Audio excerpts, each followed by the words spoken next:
столице Азербайджанской республики при посольстве Туркменистана состоялся брифинг, посвященный церемонии закладки фундамента мечети в городе Физули. Эта мечеть, строительство которой финансирует благотворительный фонд по оказанию помощи нуждающимся в опеке детям имени Гурбангулы Бердумухамедова, станет ценным даром Туркменистана братскому азербайджанскому народу. В брифинге приняли участие высокопоставленные лица Азербайджана, советник спецпредставителя президента, руководители и депутаты Милли Меджлиса, первый заместитель председателя управления мусульман Кавказа, а также послы тюркоязычных государств и представители ведущих СМИ. Была особо подчеркнута символичность церемонии закладки, которая состоялась в рамках 12-го саммита Совета глав государств Организации тюркоязычных государств. Участники отметили, что это стало первым в истории случаем, когда тюркские государства совместно заложили фундамент мусульманской святыни. По мнению участников, этот дар является ярким свидетельством единства двух стран и внесет весомый вклад в укрепление двусторонних отношений, а также связи между всеми тюркоязычными государствами.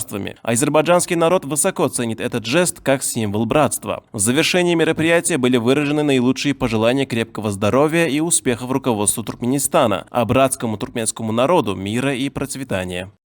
Türkmenistan Xalq Məclisinin sədri çox hörmətli Qurbanqulu Berdimuhamedovun qərarı ilə Füzuli rayonunda məscid inşa olunacaqdır. Bu, qardaş Türkmen xalqının Azərbaycan xalqına, Azərbaycan inanç sahiblərinə bir töhfəsidir. Türkmen xalqı və Azərbaycan xalqı eyni etnik kökdən gələn, eyni mədəniyyəti paylaşan, eyni dini dəyərləri paylaşan qardaş xalqlardır. Amma bütün bunlarla bərabər Füzulidə inşa ediləcək məscidin başqa bir simvolik mənası da var. Bu məscid hər nə qədər funksional, dinimizi təbliğ edən, dini dəyərlərimizi yaşadan bir müqəddəs bir yer olacaqsa, bir o qədər də işğaldan azad olunmuş ərazilərimizdə qardaş Türkmen xalqından Azərbaycan xalqına verilmiş bir hədiyyə kimi xatırlanacaqdır. Bu cür mənəvi münasibətlər isə iki ölkə arasında əlaqələrin daha da dərinləşməsinə xidmət edəcək. Türkmen və Azərbaycan xalqları əsrlər boyu eyni dənizi paylaşıblar. Biz Xəzər dənizinin şimal-qərb sahillərində, Türkmenlər isə şərq sahillərində yaşayıblar. Amma buna baxmayaraq, heç vaxt bizim aramızda mənəvi, əxlaqi, dini əlaqələr qopmayıbdır. Əgər biz klassik ədəbiyyatımıza diqqət etsək, görəcəyik ki, Türkmen xalqının böyük şairi, mütəfəkkiri, Mahtumqulu Fəraqi nə qədər Azərbaycanlıdırsa, Aşıq Ələsgər bir o qədər Türkmendir. Çünki onların istifadə etdiyi dil 18-ci əsrdə bizim ortaq dilimiz olubdur.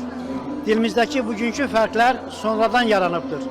Bax, bu cür mədəni əlaqələr, humanitar əlaqələr həm də Türk dünyasında yeni ortaq dilin yaranmasına, ortaq mədəniyyətimizin formalaşmasına və ortaq dəyərlərimizin yenidən dərk olunmasına gətirib çıxaracaqdır.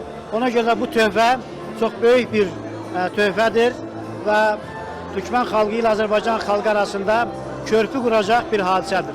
Türkmenistan birinci defa Türk Dünyası Ekonomik Topluluğunda Azerbaycan'da Ziya Bünyadov prospektinde bir pavilyon açtı.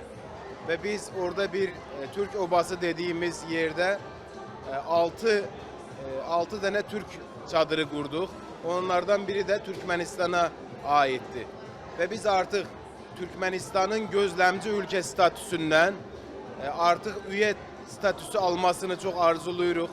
Bu hakta çalışmalarımızı edirik. Çünkü Zengezur koridorunun açılması ərəfəsində bizim Türkmenistan'la Xəzər dənizi üzerinden lojistik xəttimiz çok önemlidir. Biz Türk Ticaret Merkezi ekibi olarak Türkmenistan'a sefer edəcəyik ve ümid edirəm ki bu seferimiz neticesinde hem Azerbaycan, Türkmenistan hem Türk Devletler Teşkilatı arasında çok güzel gelişmeler olacağını ümid edirik. Bugün Türkmenistan'ın bağımsızlık günüdür. Şadıq. Çünkü Türkmenistan bizim bir parçamızdır. Əbəd müddət yaşasın, devamlı bağımsız olsun. Teşekkür ederim.